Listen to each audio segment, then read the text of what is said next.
नमस्कार दोस्तों, स्वागत है आपका अपने YouTube चैनल दीप वे में। आज से हम लोग क्लास 10th के मैथ्स पेपर का चैप्टर वीडियो सीरीज स्टार्ट करने वाले हैं और यह वीडियो सीरीज क्लास 10th के टोटल 15 चैप्टर्स के लिए होगा। इस वीडियो में हम लोग डिस्कस करेंगे इसके फर्स्ट चैप्टर यानी कि रियल नंबर, जिसे हम लोग कहते हैं वास्तविक संख्याएं।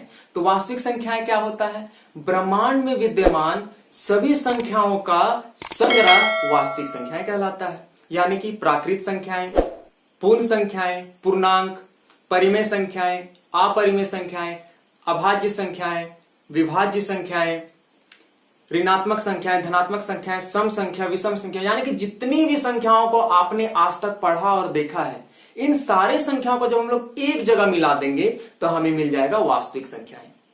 तो चलिए एक बार हम लोग इन सारे संख्याओं को रिकैप कर लेते हैं। फर्स्ट हमारा है प्राकृत संख्या। प्राकृत संख्याएं क्या होती है? गिनती वाली संख्या या फिर गणन संख्याओं को, काउंटिंग नंबर्स को हम लोग प्राकृत संख्या यानी कि नेचुरल नंबर कहते हैं। जैसे 1 2 3 4 ये इंफिनिटी तक चला गया। सेकंड हमारा है पूर्ण संख्याएं। पूर्ण संख्या क्या होता है? जब प्राकृत संख्या में हम लोग जीरो को मिला देते हैं तो हमें पूर्ण संख्या मिल जाता है। यानी कि प्राकृत संख्या क्या था? गिनती वाला संख्या 1 2 3 4 5, उसमें हम लोग जीरो को मिला दिए तो हमें क्या मिल गया? पूर्ण संख्या मिल गया। अब बात करते हैं पूर्णांक यानी कि इंटीजर्स क्या होता है। तो इंटीजर्स समझने से पहले आपको समझना होगा ऋणात्मक संख्या यानी कि नेगेटिव नंबर्स क्या होता है। तो नेगेटिव नंबर्स क्या है? पॉजिटिव नंबर्स है, इसमें हम लोग नेगेटिव लगा देंगे तो ये हमारा नेगेटिव नंबर बन गया। ठीक है, अब इस नेगेटिव नंबर को पूर्ण संख्या के साथ हम लोग मर्ज कर देंगे तो हमें क्या मिल जाएगा? इंटीजर्स यानी कि पूर्णांक मिल जाएगा। ठीक है, बात यहां तक समझ में आई। अब हम लोग बात करते हैं परिमेय संख्या के बारे में कि परिमेय संख्या क्या होता है। तो वैसी संख्याएं जिसे P बटा Q यानी कि भिन्न के रूप में लिखा जा सकता है। देख पा रहे होंगे आप, P बटे Q यानी कि भिन्न के रूप में लिखा जा सकता है, तो इन्हें हम लोग क्या कहते हैं? परिमेय संख्याएं कहते हैं। लेकिन इसके लिए दो कंडीशन होते हैं। कंडीशन नंबर 1, P और Q हमारा पूर्णांक होना चाहिए, इंटीजर्स होना चाहिए। फॉर एग्जाम्पल इसका क्या क्या एग्जाम्पल्स हो सकता है? 7/2, -6/2, माइनस क्यों? क्योंकि माइनस भी हमारा इंटीजर है। 9/5, तो ये सारे हमारे एग्जाम्पल्स हैं परिमेय संख्या के। कंडीशन नंबर 2, दूसरा कंडीशन हमें यह बताता है कि P/Q में जो Q हमारा है वो कभी भी जीरो नहीं होना चाहिए। अगर वो जीरो हो गया तो वो हमारा परिमेय संख्याएं नहीं कहलाएगा। यानी कि 0/4 परिमेय संख्या हो सकता है लेकिन 4/0 परिमेय संख्याएं नहीं हो सकता है। ठीक है, अगला हमारा नंबर है अपरिमेय संख्याएं। तो अपरिमेय संख्याएं क्या होती हैं? जो परिमेय संख्याएं नहीं होती है वो हमारा अपरिमेय संख्याएं होती हैं। फॉर एग्जाम्पल रूट वाले संख्याएं जैसे √2, √3, √5, ठीक है ना, जो परफेक्ट रूट नहीं होते हैं वो अपरिमेय संख्याएं के उदाहरण है। इसके साथ साथ वो दशमलव वाली संख्याएं जो पूर्णतः शांत नहीं होते हैं। फॉर एग्जाम्पल 1.4532 करके वो अपना कंटिन्यू बढ़ते ही चला जा रहा है, तो उसे हम लोग P/Q के फॉर्म में कैसे लिखेंगे? यहां तक बात आपको समझ में आई। इसके बाद हमारा आ जाता है एक परफेक्ट एग्जाम्पल है हमारा अपरिमेय संख्या का पाई। पाई का वैल्यू होता है 3.14। इसके बाद भी और बहुत सारे नंबर्स आते हैं जो एक अपरिमेय संख्या के बेस्ट एग्जाम्पल्स में से एक है। तो यहां तक बात समझ में आ गई होगी। अब हम लोग दो और नंबर के बारे में बात कर लेते हैं, prime number and composite number. Prime number का मतलब होता है अभाज्य संख्याएं, वैसी संख्याएं जो एक और खुद से ही पूर्णतः विभाजित होती हैं, उन्हें हम लोग प्राइम नंबर कहते हैं। जैसे कि 2 3 5 7 11, ठीक है ना। अब हम लोग बात करते हैं कंपोजिट नंबर क्या होता है। तो कंपोजिट नंबर प्राइम नंबर का जस्ट उल्टा, यानी कि वैसी संख्याएं जो एक और अपने से तो भाग जाएगा ही, साथ ही वो अन्य संख्याओं से भी भाग जाएगा। फॉर एग्जाम्पल 10 एक से भी जाएगा, खुद 10 से भी जाएगा, साथ ही उसको 2 से भी हम लोग कंप्लीट डिवाइड कर सकते हैं, 5 से भी कंप्लीट डिवाइड कर सकते हैं। तो इस प्रकार के संख्याओं को हम लोग कंपोजिट नंबर बोलते हैं। साथ ही आप लोग सम संख्याएं, इवन ऑड नंबर्स को बहुत अच्छी तरीके से जानते ही होंगे। ऋणात्मक, धनात्मक, ये भी बहुत ही छोटी सी चीज है जो आप पहले से इसको जानते हैं। तो अभी तक हमने यह समझ लिया कि सभी संख्याओं यानी कि जितनी भी संख्या है अगर इसको हम लोग एक साथ मर्ज कर दें तो हमें वास्तविक संख्याएं मिल जाएगी। तो ये था इसका पहला चैप्टर का इंट्रोडक्शन कि वास्तविक संख्याएं क्या होता है। अब इसके चैप्टर का जो फर्स्ट टॉपिक है यानी कि यूक्लिड डिवीजन एल्गोरिथम, वो क्या है? तो चलिए उसे हम लोग सीखते हैं।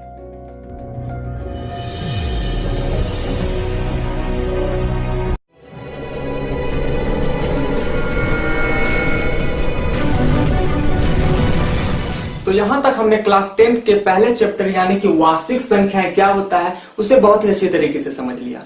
अब इसके पहले एक्सरसाइज को सॉल्व करने के लिए हमें एक एल्गोरिथम को जानना होगा जिसका नाम है यूक्लिड डिवीजन एल्गोरिथम यानी कि यूक्लिड विभाजन एल्गोरिथम। और इस एल्गोरिथम का यूज करके हम लोग एक्सरसाइज 1.1 को सॉल्व करेंगे। तो इस एल्गोरिथम को समझने के लिए हमें 3 इंपॉर्टेंट टर्म्स को समझना होगा। पहला हमारा डिवीजन, सेकंड हमारा algorithm and third one is lemma. ठीक है, तो चलिए इसे हम लोग एक एक करके समझते हैं। तो पहला हमारा है डिवीजन। डिवीजन यानी कि विभाजन। डिवीजन जिसे हम लोग कहते हैं विभाजन या फिर भाग। अब बात समझ में आ रही होगी। तो बचपन से ही हम लोग डिवाइड करते आ रहे हैं, भाग करते आ रहे हैं छोटी संख्याओं को बड़ी संख्या से, लेकिन उनके पीछे एक ट्रिक छिपा हुआ है, उसे आज तक हमने एनालिसिस नहीं किया। चलिए कुछ एग्जांपल्स के थ्रू मैं उस ट्रिक को आपको बताता हूं और उस ट्रिक को जानने के बाद ही आप बहुत ही अच्छी तरीके से इस एल्गोरिथम को समझ पाओगे। तो कुछ एग्जांपल्स हम लोग लेते हैं। अगर हम लोग 2 को डिवाइड करें 6 से तो 2 तिया 6, यहां पर रिमाइंडर क्या आ गया 0। अगर 2 को हम लोग डिवाइड करेंगे 7 से तो यहां पर हो जाएगा 2 तिया 6, यहां पर रिमाइंडर आ जाएगा 1। फिर से 2 को डिवाइड करेंगे हम लोग 8 से तो 2 चौके 8, यहां पर रिमाइंडर आ गया 0। अगर हम लोग 2 को डिवाइड करेंगे 9 से तो यहां पर हमारा आ जाएगा 2 चौके 8 और यहां पर रिमाइंडर आ गया 1। अब अगर इस एग्जाम्पल्स को हम लोग ध्यान से देखें तो 2 से अगर हम लोग कोई भी संख्या को डिवाइड कर रहे हैं, चाहे वो 6 हो, 7 हो, 8 हो या फिर 9 हो, हमारा रिमाइंडर या तो 0 आ रहा है या तो 1 आ रहा है, या तो 0 आ रहा है या फिर 1 आ रहा है। अगर इसे मैं एक टेबल में अरेंज कर लूं, एक साइड में यहां पर लिखता हूं भाजक यानी कि डिवाइडेंट और दूसरे वाले कॉलम में मैं लिखता हूं शेषफल। ठीक है, शेषफल यानी कि रिमाइंडर। तो हमें यहां पर क्या देखने को मिल रहा है कि अगर आपका भाजक 2 है तो आपका शेषफल या तो 0 आएगा या फिर 1 आएगा। चलिए कुछ और एग्जाम्पल्स हम लोग लेते हैं। ठीक है, अगर हम लोग एग्जाम्पल लें कि 3 को डिवाइड करना है हमें 6 से तो 3 दूना 6, यहां पर हमारा रिमाइंडर आ गया 0। अगर 3 को हम लोग डिवाइड करते हैं 7 से तो 3 दूना 6, यहां पर हमारा आ गया शेषफल 1। 3 को डिवाइड करेंगे अगर हम लोग 8 से तो यहां पर आ जाएगा 3 दूना 6, यहां पर रिमाइंडर आ जाएगा 2, शेषफल 2 आ गया। अगर हम लोग 3 को डिवाइड करते हैं 9 से तो 3 तिया 9, यहां पर रिमाइंडर आ गया 0, फिर से 0 आ गया। यानी कि अगर भाजक हमारा 3 होता है तो शेषफल 1 2 3 0 ये आ रहा है। तो इसे हम लोग टेबल में अरेंज कर लेते हैं। 3 का शेषफल क्या आ जाता है 0 1 2। मैथमेटिक्स को अगर हम लोग समझें तो हमें उसका पैटर्न को समझना होता है। यहां पर एक हम पैटर्न देख रहे हैं कि अगर हमारा भाजक 2 होता है तो शेषफल 0 या 1 आता है। अगर भाजक 3 होता है तो शेषफल 0 1 2 आता है। अगर हमारा भाजक 4 होगा तो शेषफल हमारा क्या होगा 0 1 2 3। ठीक है, अगर आपको कोई बोले कि आपके पास भाजक अगर 1000 दिया हुआ है तो उसके क्या क्या पॉसिबल शेषफल हो सकते हैं, रिमाइंडर्स हो सकते हैं। यहां पर हम लोग लिखेंगे 0 1 2 और कहां तक चल जाएगा 999 तक। ठीक है ना, एक कम। यहां पर गौर करने वाली बात क्या है कि भाजक 2 होता है तो उसका शेषफल उससे एक कम तक ही जाता है। 4 का हमारा कहां तक गया 3 तक गया, 3 का हमारा कहां तक गया 2 तक गया। तो यहां पर मुझे इस डिवाइडेंट के ट्रिक में यह समझाने का उद्देश्य है कि अगर हमारा भाजक 2 होता है तो उसका शेषफल 0 1 यानी कि उससे एक कम रहेगा। यानी कि किसी भी कंडीशन में हमारा जो शेषफल है, हमारा जो शेषफल होगा वो छोटा होगा भाजक यानी कि डिवाइडेंट से। यहां तक बात समझ में आ रही है। चलिए अब एक और इंपॉर्टेंट टर्म हम लोग सीख लेते हैं जिसे हम लोग पिछली कक्षाओं में सीख चुके हैं। ठीक है, तो चलिए यहां पर हम लोग देखते हैं 4 जो इंपॉर्टेंट टर्म है उसे हमें याद करने की आवश्यकता है। ठीक है, जो आपको आता है लेकिन एक बार हम लोग रिकैप कर लेते हैं। जो भी संख्या को हम लोग किसी भी संख्या से भाग देते हैं तो उसे हम लोग कहते हैं भाजक। भाग देने वाले संख्या को हम लोग कहते हैं भाज्य यानी कि डिवीजर। इसके भागफल को हम लोग कहते हैं कोशेंट। ठीक है, कोशेंट कहते हैं, भागफल ये हो गया। और जो हमारा बचता है शेषफल में होता है, या फिर शेष होता है, उसे हम लोग कहते हैं शेषफल। ये तो मैंने पहले बोल दिया, शेषफल यानी कि रिमाइंडर, यानी कि भाग देने वाला संख्या भाजक, भाग करने वाले संख्या जिसको हम लोग भाग दे रहे हो हमारा भाज्य कहलाता है, ये भागफल होता है और ये शेषफल होता है। ये बात समझ में आ रही है। अब एक एग्जांपल ले लेते हैं हम लोग। 2 को अगर हम लोग डिवाइड कर रहे हैं 7 से, तो 2 तिया 6, यहां पर शेषफल आ गया 1। तो अगर हम लोग 7 को लिखना चाहें तो हम लोग लिख सकते हैं 7 बराबर 2 गुना 3, 2 गुना 3 लिखेंगे प्लस 1। तो यहां से हमें क्या मिल रहा है, 2 तिया 6 और 1 7। तो यहां से हमें एक फॉर्मूला मिल रहा है कि भाज्य बराबर क्या हो जाएगा, भाजक गुना भागफल प्लस शेषफल। ये हमारा एक फॉर्मूला मिल रहा है। ठीक है, ये फॉर्मूला आप लोग जानते हो, लेकिन एक बार हम लोग क्या किए, इसको रिकैप कर लिए। ठीक है, तो यहां तक हमें विभाजन में इतना ही सीखना था। क्या 2 टर्म हम लोग सीखा कि कोई भी हमारा जो भाजक होता है वो हमेशा शेषफल से बड़ा होता है, और दूसरा इंपॉर्टेंट टर्म हमने जाना कि जो हमारा भाज्य होता है, जो हमारा डिवीजर होता है, वो मल्टीपल होता है डिवाइडेंट और क्वोशिएंट का, और उसको हम लोग जोड़ देते हैं शेषफल से, तो फिर से हमारा क्या मिल जाता है, डिवीजन मिल जाता है। यानी कि भाज्य बराबर भागफल गुना भाजक प्लस शेषफल। ठीक है, यहां तक बात समझ में आ रही है। अब हम लोग क्या करेंगे, इसके सेकंड टर्म यानी कि एल्गोरिथम को समझने का कोशिश करेंगे कि एल्गोरिथम क्या होता है। ठीक है, चलिए इसके सेकंड टॉपिक एल्गोरिथम क्या है उसे भी हम लोग जान लेते हैं। एल्गोरिथम,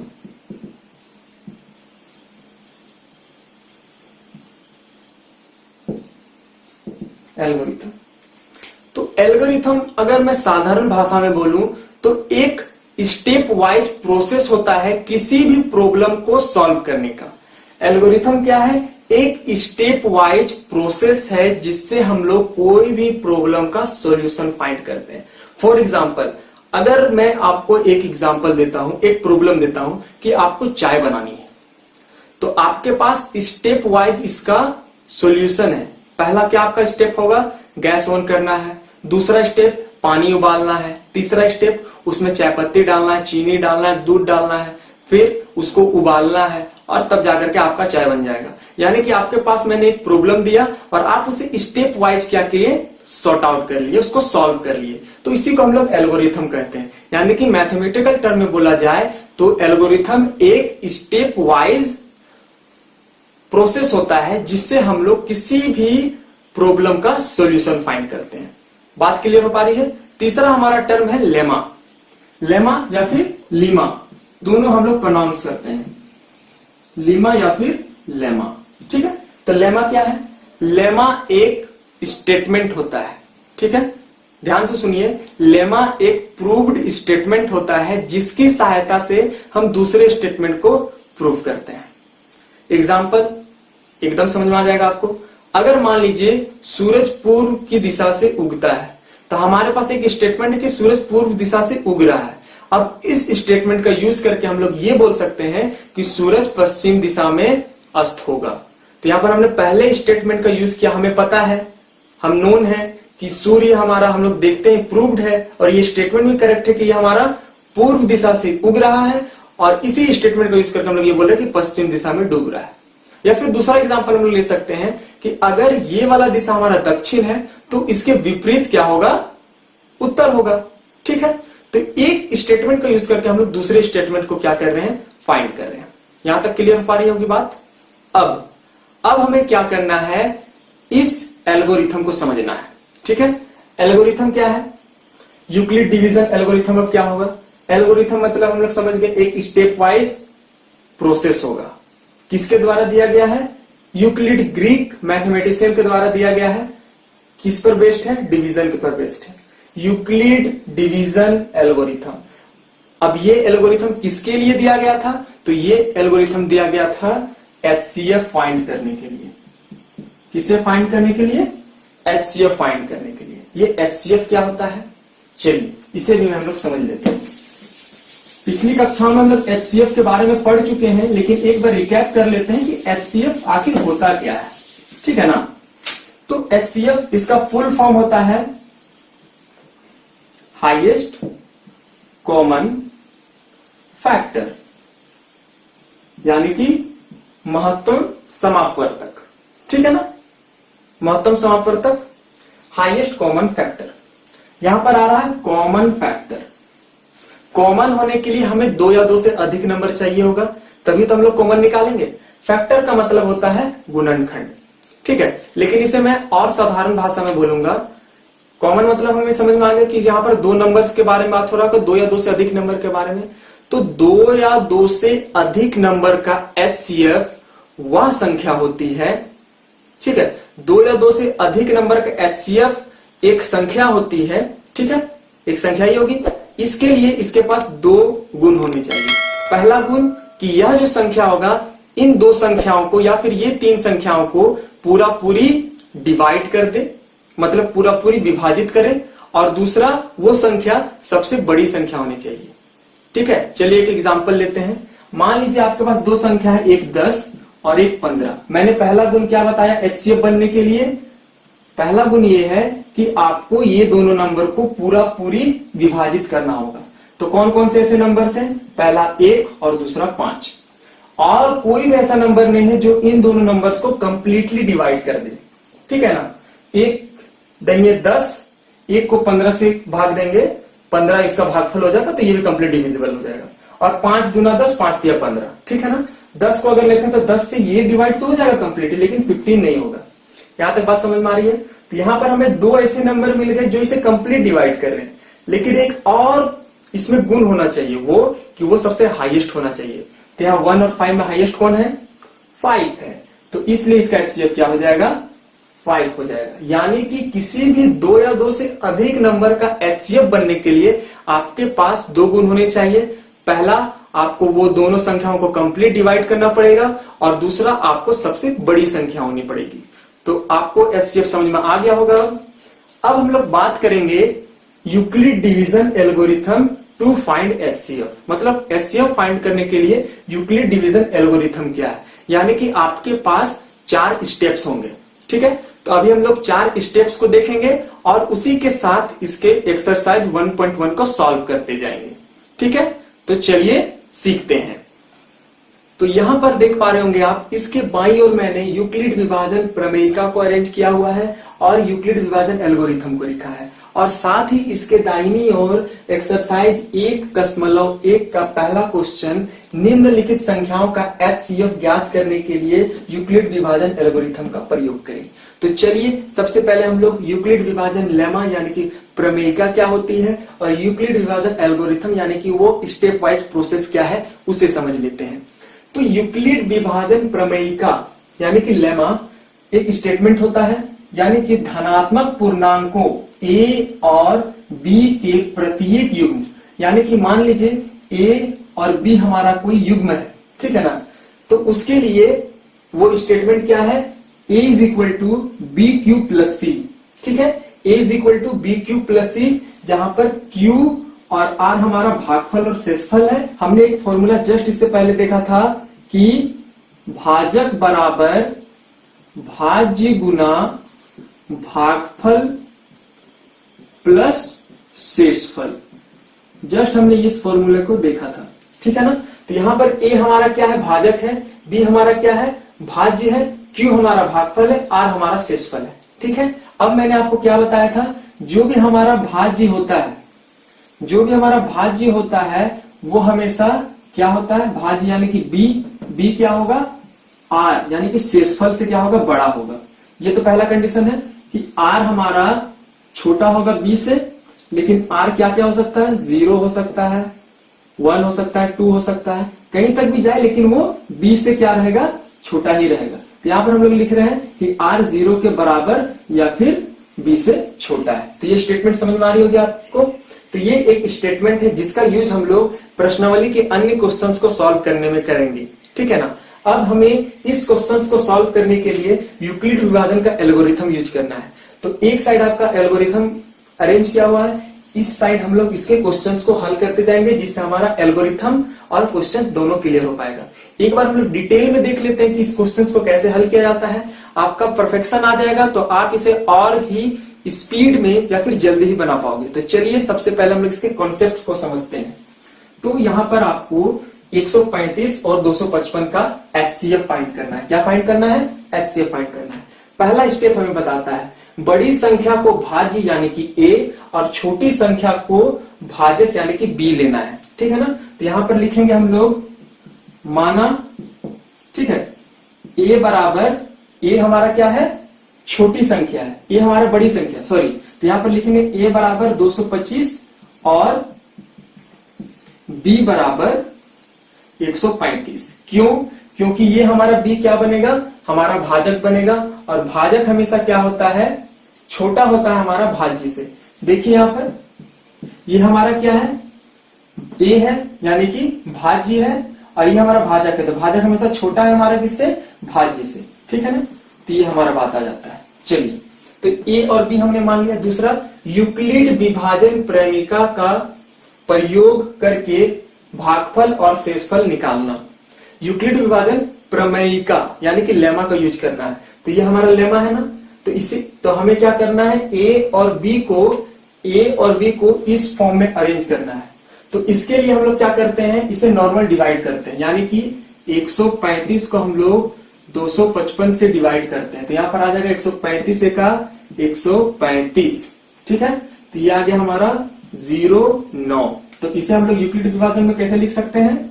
यहां पर लिखेंगे अब यूक्लिड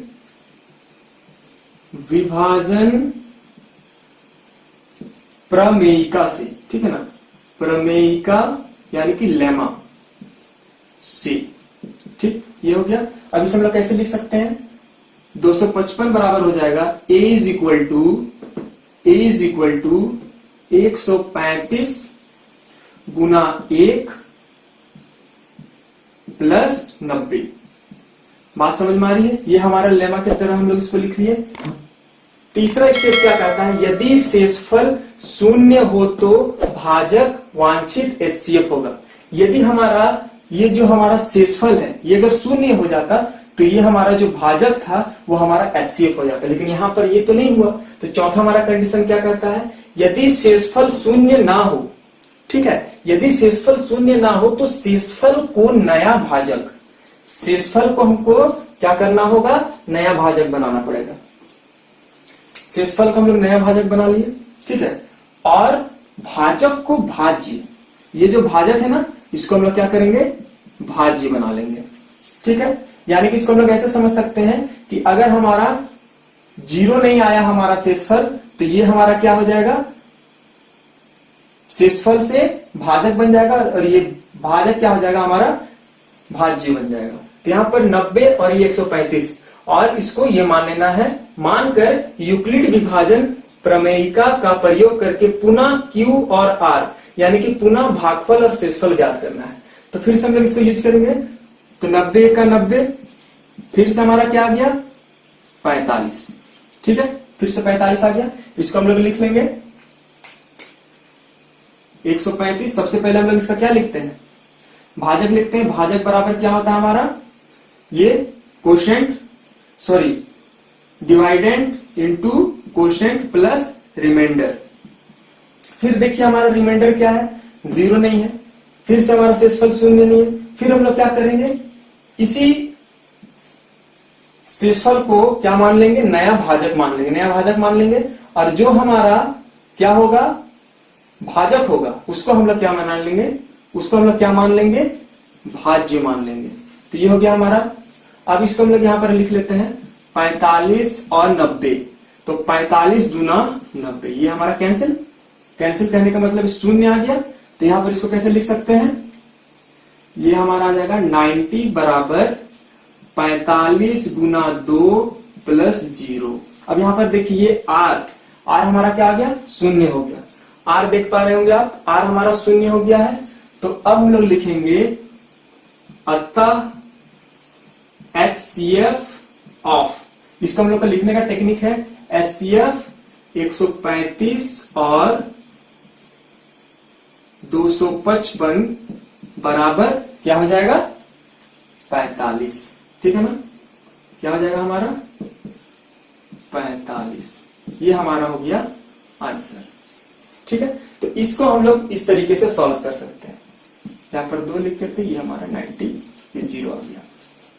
तो अगर आप एग्जाम में इसको ही बस लिखोगे तो आपको उतने अच्छे मार्क्स नहीं मिलेंगे, क्योंकि ये हमारा मेथड शॉर्टकट मेथड कहलाता है। ठीक है ना, आपको इस वे में लिखना है।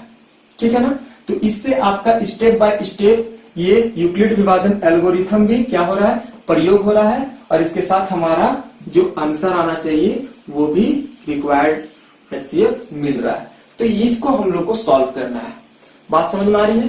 अब हम लोग एक और एग्जांपल लेते हैं, यानी कि क्वेश्चन नंबर 2, और उसको भी क्या करते हैं, यूक्लिड विभाजन एल्गोरिथम से सॉल्व करते हैं, और इससे हमारा प्रैक्टिस हो जाएगा। तो चलिए हम लोग सेकंड क्वेश्चन लेते हैं। तो सेकंड क्वेश्चन है, तो सेकंड हमारा क्वेश्चन है 196 और 38,220। इसका भी हमें क्या निकालना है, एचसीएफ निकालना, वो भी यूक्लिड विभाजन एल्गोरिथम से। तो चलिए हम लोग इसके स्टेप्स को फॉलो करते हैं। पहला हमारा स्टेप है बड़ी संख्या को a और छोटी संख्या को b मान लेना। यहां पर लिखेंगे माना a बराबर बड़ी संख्या क्या हमारा 38,220 और छोटी संख्या यानी कि b बराबर हम लोग लिख लेंगे 196। क्यों? क्योंकि b हमारा भाजक होगा और a हमारा भाज्य होगा, और हमारा a क्या होना चाहिए, बड़ा होना चाहिए। नेक्स्ट हमारा दूसरा स्टेप है यूक्लिड विभाजन प्रमेयिका का प्रयोग करके। ठीक है, यूक्लिड विभाजन प्रमेयिका का प्रयोग करके भाजक और शेषफल निकालना। यानी कि हम लोग क्या लिखेंगे अब यूक्लिड विभाजन प्रमेयिका से, यूक्लिड विभाजन प्रमेयिका से। ठीक है, हमें इस फॉर्म में इसे बनाना है, और इसके लिए हमें क्या करना होगा, इसे इस फॉर्म को लिखने के लिए हम लोग क्या करते हैं, सबसे पहले सिंपली इसे डिवाइड कर देते हैं। चलिए यहां तक ही समझ में आया। सबसे पहले हम लोग 1 टाइम्स लेंगे 196। ठीक है, 2 टाइम्स लेते हैं ये, तो ये 382 से ज्यादा हो जाता है, क्योंकि 19 दूना 38 होता है। तो ये हमारा आ गया 6, ये हमारा आ गया 8, ये आ गया 1 और ये आ गया 2। अब यहाँ पर 19 9 171 होता है, यहाँ पर 186 है, तो हमको सन्निकट मान चाहिए। तो यहाँ पर 9 लेंगे, 9 6 54 का 4, हैंड में 5, 9 9 81 और 5 86 का 6, हैंड में 8, 9 1 9 एंड 8 हो जाएगा हमारा 17। यहाँ पर घटाएंगे तो हो जाएगा 8 9 0 0, ये 0 उतर गया। ठीक है ना, अब यहाँ पर शून्य है, यहाँ पर 6 है, तो 6 5 30, तो यहाँ पर लिखेंगे 5, यहाँ पर हो जाएगा 6 5 30, 3 19 5 95 और 3 98, ये हमारा रिमाइंडर 0 आ गया। ठीक है, तो इसे हम लोग क्या लिखेंगे, सबसे पहले हम लोग क्या लिखते हैं, a इज इक्वल टू हमारा होता है भाज्य। तो यहां पर लिखेंगे हम लोग 38,220 बराबर 196 गुना 195 प्लस 0।